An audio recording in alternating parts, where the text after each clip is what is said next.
안녕하십니까. 창원TV 뉴스 김현정입니다. 경전선 KTX를 이용하는 시민들이 늘어나면서 주말에는 입석까지 매진되는 불편함이 있었습니다. 이에 창원시는 KTX 증편 운행을 위해 국토교통부, 한국철도공사 등과 여러 차례 협의를 진행한 결과 오는 9월 16일부터 창원시를 운행하는 경전선 KTX의 증편이 확정됐습니다. 평일 1회, 주말 4회 추가 정차하게 된 건데요. 열차 부족 문제가 일정 부분 해소되면서 창원 시민의 고속철도 이용이 더욱 편리해질 것으로 기대가 됩니다. 창원시는 앞으로 SRT 유치를 통해서 시민의 교통 서비스가 더욱 향상될 수 있도록 행정력을 집중할 계획입니다.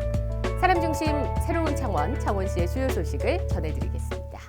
창원시는 제2차 경제 살리기 대책 보고회를 개최했습니다. 이 자리에서는 내수 진작을 위한 정책부터 일본 경제 보복에 따른 기계산업 분야 대응 방안까지 4개 분야 70건의 생활 밀착형 제안들이 제시됐습니다.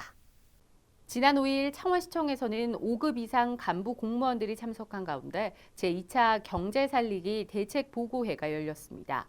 올해 1월 시무식을 대신해 열린 제1차 경제 살리기 대책 보고회에서는 신속 집행, 일자리 창출, 공모사업 유치에 주안점을 둔 반면 이번 2차 보고회에서는 내수 활성화와 시민생활 안정에 중점을 두고 체감형 경제 아이디어들이 제시됐습니다.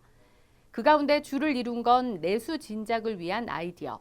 창원사랑 상품권과 전통시장 내 영세식당을 연결해 아침 식사 이용 금액의 일정 부분을 시에서 지원한다는 아침밥 먹고 영세식당 살리고 정책과 관광 활성화를 위한 마산 국가축제와 연계한 신마산 통술축제 개최 등이 제안됐습니다. 이와 함께 최근 일본이 화이트리스트 명단에서 우리나라를 제외한 대응책으로 기계산업 분야 방안 등이 포함돼 4개 분야 70건의 생활 밀착형 아이디어가 나왔습니다. 허성무 창원시장은 지난 1년 동안 창원경제 체질 개선에 집중했다며 지금부터는 생활경제 활력을 견인할 체감형 대책 마련으로 경제 회복에 긍정적인 분위기 확산이 필요하다고 강조했습니다. 창원시는 이날 발굴된 제안들이 아직 아이디어 수준이지만 효과성이 있는 부분은 구체화 작업을 거쳐 비예산 사업부터 단계적으로 진행할 계획이며 타당성 검토 등 정책화 가능 여부를 분석해 내년도 본예산에 반영할 방침입니다. 창원시는 지역경제 활성화를 위해 100억 원 규모의 창원사랑 상품권을 발행합니다. 창원사랑 상품권은 제로페이와 연계해 금융기관에 가지 않고도 휴대전화로 상품권을 직접 사고 사용할 수 있다는 점이 큰 특징입니다. 상품권은 경남은행과 농협앱을 통해 구매 가능하며 오늘 시범 운영을 거쳐 내일부터 본격적으로 할인해 발행됩니다. 사용처는 5대 편의점, 프랜차이즈 등 제로페이가 등록된 전 가맹점에서 사용 가능하며 다만 백화점과 대형 유통점, 기업형 슈퍼 등에서는 사용할 수 없습니다.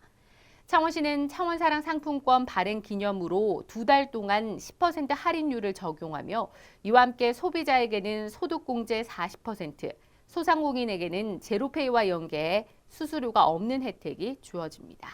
지금까지 창원시청 소식을 알려드렸습니다. 시청해주신 여러분 고맙습니다.